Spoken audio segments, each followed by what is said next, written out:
The late morning sun bathed the cafe in golden light as Malcolm Tate sat at his usual spot, sipping coffee and flipping through the newspaper. It was a peaceful routine, one he had come to appreciate since leaving the Marine Corps. The world outside might have been moving fast, but here, in this little cafe by the waterfront, things slowed down just enough. The scent of freshly ground beans and toasted bread filled the air, mixing with the low hum of conversation. The place was small but lively, with Maria Alvarez, the cafe's owner, bustling behind the counter, offering warm smiles and friendly banter to the regulars. Malcolm wasn't one for unnecessary conversation. He liked quiet, he liked his space, and most of all, he liked his coffee hot and uninterrupted. The door swung open and the energy in the cafe shifted. "Hello, Mr. Pictures here, and before we continue with the story, please subscribe to the channel as it would allow me to continue with these stories. Thank you. Now back to the story." A couple strutted in, tourists from the look of them. The man, tall and broad-shouldered, wore an expensive blazer despite the warm weather, his wrist weighed down by an oversized Rolex. His wife, dressed in designer clothes that screamed money, clung to his arm, scanning the place with thinly veiled disdain. Maria greeted them with her usual warmth. "Welcome. What can I get for you today?" The man, Richard Langley, though Malcolm didn't know that yet, barely acknowledged her, instead tossing his sunglasses onto the counter with a loud thud. "Yeah, let's see. 2 lattes, extra hot, and make it quick," Richard said, waving his hand dismissively. Maria's smile faltered for a fraction of a second before she nodded and turned toward the espresso machine. Malcolm watched without watching, turning a page in his newspaper. He had seen enough arrogant men in his lifetime to recognize one from a mile away. Richard drummed his fingers on the counter impatiently. "Jesus, how long does it take to make a damn coffee?" Maria's hands moved steadily, but her jaw tightened. The woman beside him, Cassandra, sighed dramatically. "This town is so quaint." Malcolm smirked. He knew that tone. The polite way of saying, "This place is beneath us." Maria set the cups down. "Here you go. That'll be $10. Richard pulled out a crisp $100 bill and tossed it onto the counter. "Keep the change." Maria gave a tight smile. "I don't have change for that." Richard's expression shifted. "Seriously? It's a coffee shop, not a damn food truck." Before Maria could respond, Richard turned, bumping into Malcolm's table. The impact sent Malcolm's coffee sloshing over the rim of his mug. Malcolm calmly wiped the spill with a napkin, lifting his gaze just slightly. Richard barely looked at him. "Maybe don't take up so much space," he muttered. Maria sucked in a sharp breath. The cafe fell silent. Malcolm didn't move, didn't react, didn't give this man the satisfaction of a response. Instead, he picked up his coffee, took a slow sip, and set it down. The pure indifference seemed to piss Richard off even more. "You know," Richard said, loud enough for the entire cafe to hear, "it's guys like you who are ruining this country, sitting around all day drinking coffee while people like me work to keep the economy running." Malcolm exhaled through his nose. Maria stepped forward, her voice clipped. "Sir, I think it's best if you just take your drinks and go." Richard ignored her. He smirked. "Bet you've never worked a real job a day in your life." Malcolm slowly folded his newspaper, his patience wearing thinner by the second. Richard scoffed. "What's wrong? No smart comeback?" Still, Malcolm said nothing, and that's when Richard's smirk turned mean. Before anyone could react, he lifted his cup and hurled the scorching hot coffee right at Malcolm's chest. The entire cafe gasped. The cup hit hard, splattering burning liquid across Malcolm's shirt. Maria screamed. A woman near the door dropped her phone in shock. But Malcolm, he didn't move, not an inch. He sat there, his face unreadable, as hot coffee dripped down his chest. Then, slowly, methodically, he wiped at the stain with a napkin. And that was when Richard's cocky smirk wavered. The silence stretched, thick and suffocating. Maria was shaking with rage. Lisa Carter, a local journalist sitting in the corner, had her phone out, camera rolling. Richard's wife, Cassandra, looked mortified, tugging at his arm. "Richard, let's just..." But he wasn't done digging his own grave. "What? He's fine," Richard said, though there was a slight edge of nervousness creeping into his voice. "Maybe next time he'll think twice before..." "You got a lot of nerve," Maria snapped, stepping between them. Richard rolled his eyes. Relax, it's just coffee. Maria's nostrils flared. That man you just disrespected? He's a Marine. Richard's smirk finally disappeared. You mean, like, a real one? Maria nodded. Decorated, served 2 tours overseas, risked his life for this country. Richard's face drained of color. A voice near the counter spoke up. You just threw coffee on a war hero, man, an older gentleman muttered. Another customer chimed in, shaking his head. You're screwed! The tension in the cafe shifted in an instant. People weren't just disgusted anymore. They were angry. Lisa was still filming, capturing every second of Richard's growing panic. Malcolm, meanwhile, simply dabbed at his soaked shirt and finally stood up. For the first time, he looked Richard directly in the eye. He was taller, stronger. His posture alone made Richard instinctively shrink back. Malcolm's voice was quiet, but it carried. You feel big now? Richard swallowed. Malcolm stepped closer. You think throwing coffee on a man makes you tough? Richard visibly flinched. I didn't mean... Didn't mean what? Malcolm asked, taking another step forward. Richard tripped over his own feet, backing away. Malcolm tilted his head. Thought you were in charge here. The entire cafe was watching, Richard's bravado gone, and that's when Lisa, still recording, said the words that would change everything. This is going online. Richard froze. An instant regret flooded his face. The cafe was silent, but outside, the world had just caught fire. Lisa Carter's video had only been online for 10 minutes before it started gaining traction. It had everything. The arrogant tourist, the senseless act of disrespect, and most importantly, the instant regret on Richard Langley's face when he realized exactly who he had thrown coffee at. Malcolm Tate, former Marine, decorated war hero, 2 tours overseas, Bronze Star recipient. The caption beneath the video read, "Entitled tourist throws coffee on Marine veteran. This man fought for our country, and this is the thanks he gets. Respect our veterans, down coffee for Malcolm." It was all over Twitter before Malcolm had even left the cafe. By the time he got home, it was on the news. He didn't need to turn on the TV to know it was bad. His phone wouldn't stop vibrating. Calls, texts, notifications stacked up faster than he could clear them. Friends from the Corps, journalists, even strangers were reaching out. But Malcolm wasn't thinking about any of that. He was still thinking about the moment Richard realized he had messed up. The way his smirk had vanished the second Malcolm stood up. The way his voice had wavered when he tried to explain himself.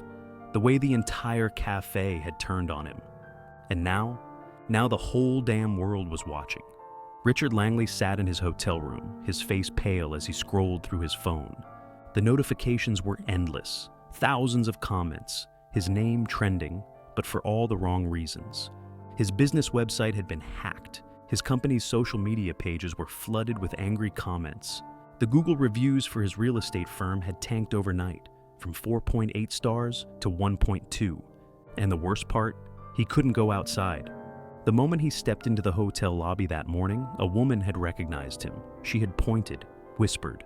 Within minutes, a group of veterans had gathered outside the entrance, holding signs that read, "Respect our heroes," and "Coffee for Malcolm."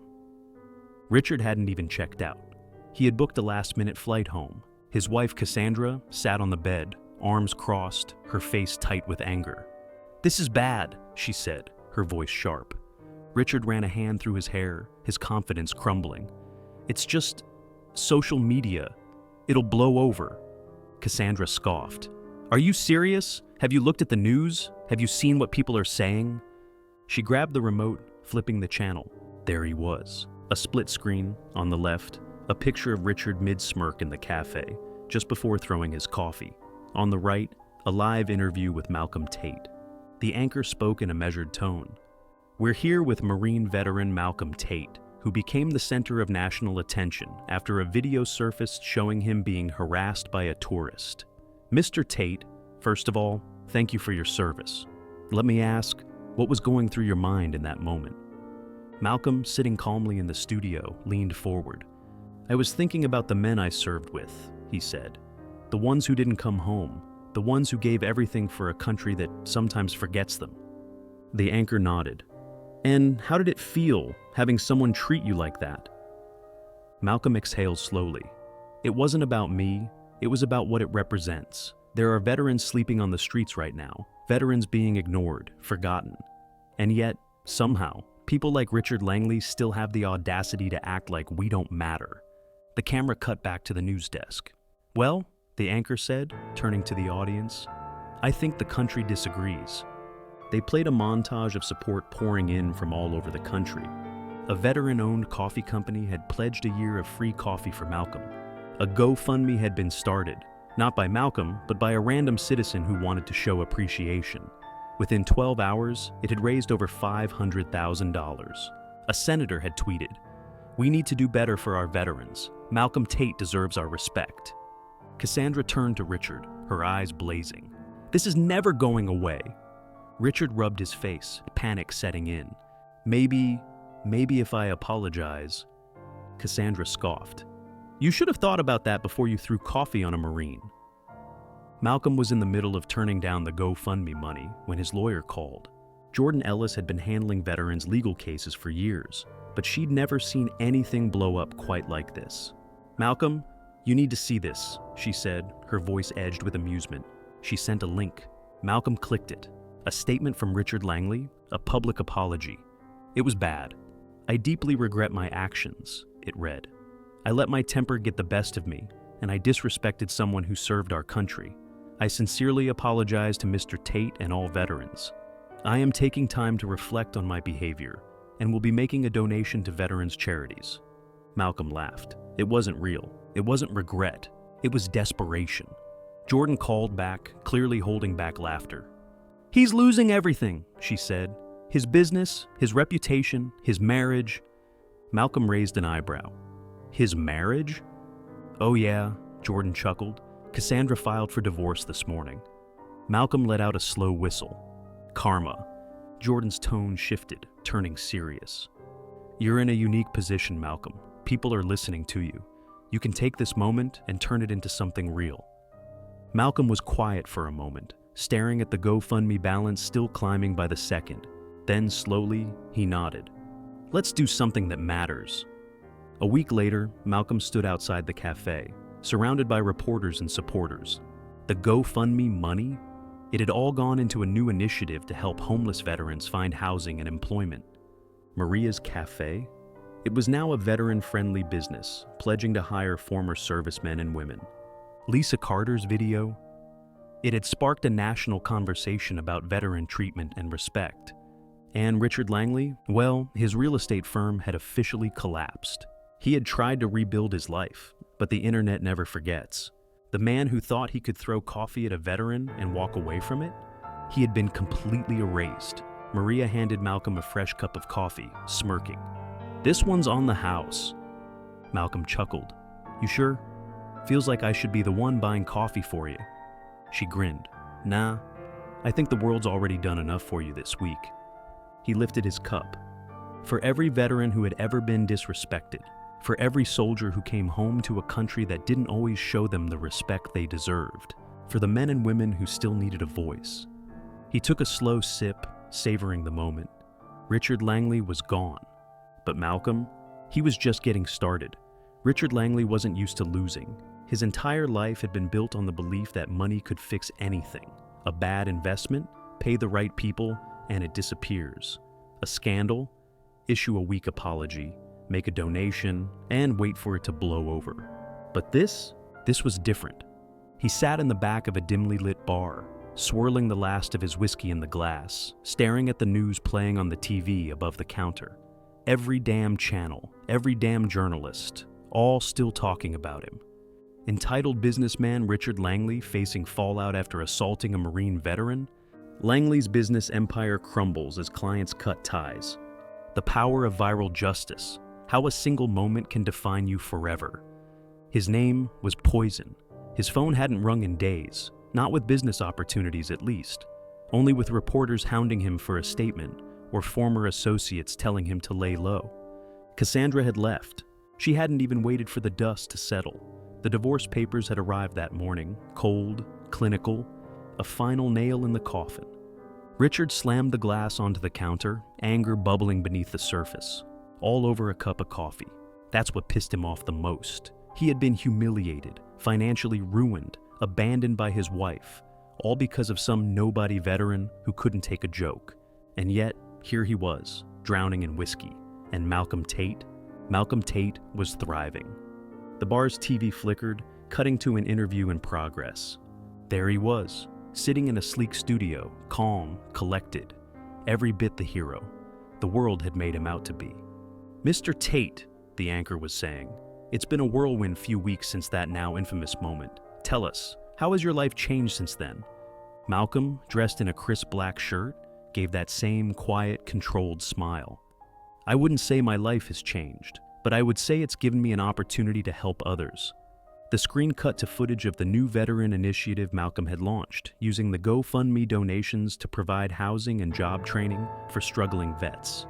It had started as a single shelter. Now, it was expanding across multiple cities.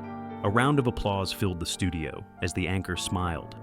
"It's incredible how much support you've gained. How does it feel knowing your story has inspired so many people?" Malcolm's face remained unreadable. "I don't care about inspiration," he said simply. "I care about action, and there are still too many veterans being ignored, disrespected, or left behind." The audience clapped again. Richard's blood boiled. The world had turned this man into a saint, and all it took was a viral video.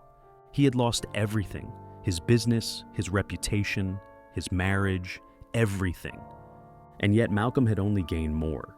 For the first time in his life, Richard Langley felt true helplessness, because for once, he couldn't buy his way out of this. Malcolm stepped out of the news studio into the cool evening air, stretching his shoulders. It had been a long day. Lisa Carter was waiting for him outside, her phone tucked into her pocket. She'd been tracking every development since the moment the coffee incident went viral. "You handled that well," she said, walking beside him. Malcolm smirked. "You mean I didn't take the bait?" Lisa laughed. "Something like that." They strolled toward the parking lot, the weight of the past few weeks settling into Malcolm's bones. He hadn't asked for any of this, hadn't planned on becoming a public figure, a face for veterans who had been ignored too long. But now he couldn't turn back. "This thing with Langley," Lisa hesitated. "It's not over, you know that, right?" Malcolm slowed his steps. "What do you mean?" Lisa sighed, rubbing the back of her neck. "He's been seen around town, drunk, angry, spouting off about how this ruined his life." Malcolm exhaled. He had seen men like Richard before, the kind who never learned their lesson. "Think he's gonna try something?" he asked. Lisa hesitated. "I don't know, but if he does, I have a feeling you'll handle it." Malcolm chuckled. "Yeah, I guess I will." Richard watched from across the street, parked in his car, gripping the steering wheel so hard his knuckles turned white. He saw Malcolm laughing with Lisa, walking like he didn't have a care in the world, like he had won. Richard's jaw clenched. Number? He wasn't going to let some washed-up Marine be the reason his life fell apart. "Hello, Mr. Pictures here, and before we continue with the story, please subscribe to the channel as it would allow me to continue with these stories. Thank you." Now back to the story. He wasn't done. Not yet. The bar smelled like stale whiskey and regret. Richard Langley sat hunched over his drink, his expensive suit now wrinkled, his tie long since discarded. His once confident smirk had been replaced by a scowl, deep lines of stress carving themselves into his face. Everywhere he went, people knew. The viral video had done more than just ruin his business. It had destroyed his entire existence. Strangers whispered when he walked past, pointed, sneered, laughed. Clients he once considered loyal had dropped him overnight, refusing to be associated with a man who threw hot coffee at a Marine. His own parents had called to tell him they were ashamed of him. His brother had cut ties completely. He was drowning, suffocating under the weight of his own actions. And the worst part, Malcolm Tate wasn't suffering.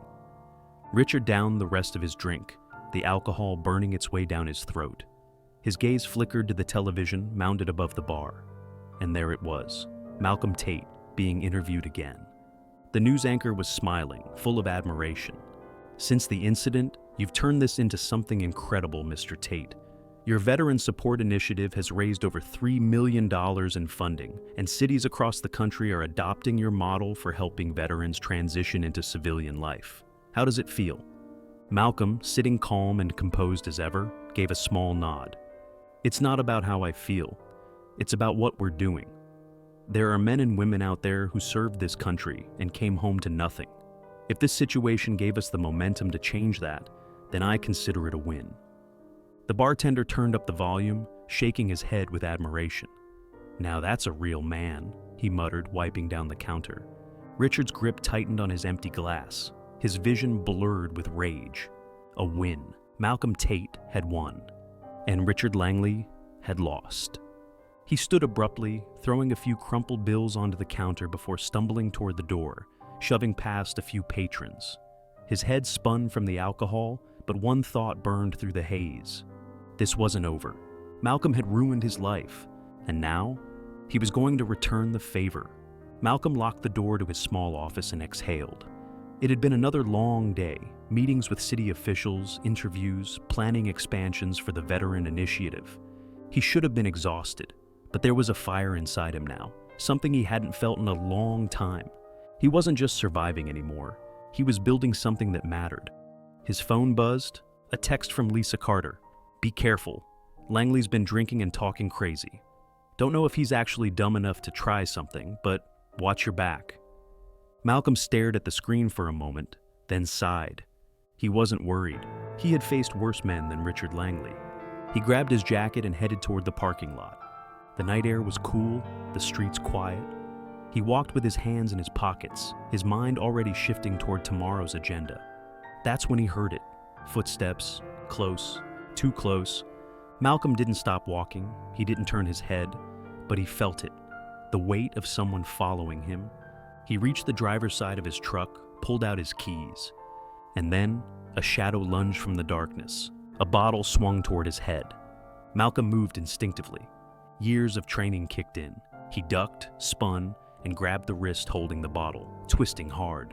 A pained yelp filled the air as the glass shattered against the pavement. Malcolm shoved his attacker back, stepping into the dim glow of the parking lot lights. And there he was. Richard Langley, drunk, disheveled, his eyes wild with desperation and fury. "You ruined my life," Richard slurred, breathing heavily. "You think you can just walk away from this? From what you did to me?" Malcolm tilted his head, his expression unreadable. "What I did to you?" Richard sneered, wiping at his mouth. "Yeah, you think this is funny? You think turning the whole damn country against me is justice?" Malcolm's patience was gone. He took a step forward, voice low and sharp. "What I think," he said, "is that you've never faced consequences a day in your life. Until now." Richard's jaw clenched, his hands balled into fists. "I lost everything," he spat. "My business, my reputation, my wife." Malcolm sighed. "That's on you, not me." Richard let out a broken, bitter laugh. "You think you're better than me?" Malcolm's expression hardened. "I don't have to think it." That was the final straw. Richard charged. Malcolm saw it coming before Richard even moved. The punch was sloppy, desperate. Malcolm caught his wrist mid-swing, twisted it behind his back, and slammed him against the hood of the truck. Richard gasped in pain. I don't think you understand something, Langley," Malcolm said, his voice calm but lethal. "This isn't a bar fight. This isn't your world anymore, where you can throw money at your problems and make them go away." He tightened his grip, forcing Richard's face against the cold metal. "You threw coffee at me," Malcolm continued. "I let you walk away. I let karma do its job, but you had to push your luck." Richard groaned, struggling. Malcolm leaned in. "This ends tonight." And then, red and blue lights flooded the parking lot. A voice boomed through a loudspeaker. "Step away from him, sir." Malcolm released Richard and stepped back, hands up. Richard slumped to the ground, gasping, playing the victim immediately. "He attacked me," he cried. "This man, he's dangerous. He tried to kill me." The officers approached carefully, scanning the scene. Then one of them recognized Malcolm. "Wait a second," the officer muttered. "You're—" "Yeah," Malcolm said flatly. "I am." Lisa had called the cops. She knew Langley might try something. One of the officers turned to Richard. "Sir, we've got multiple witnesses stating you attacked Mr. Tate first." "That's a lie," Richard snapped. "You can't—" "You're drunk, sir. And you just tried to assault a veteran, the officer interrupted. You're under arrest. The cuffs clicked around Richard's wrists before he even had time to protest. Malcolm watched as Richard Langley was finally taken away. No more arrogance, no more smugness, just a broken man who had finally run out of excuses. As the squad car pulled away, Lisa stepped up beside Malcolm. "Told you he was going to do something stupid," she murmured. Malcolm let out a slow breath. "Yeah, you were right." She crossed her arms.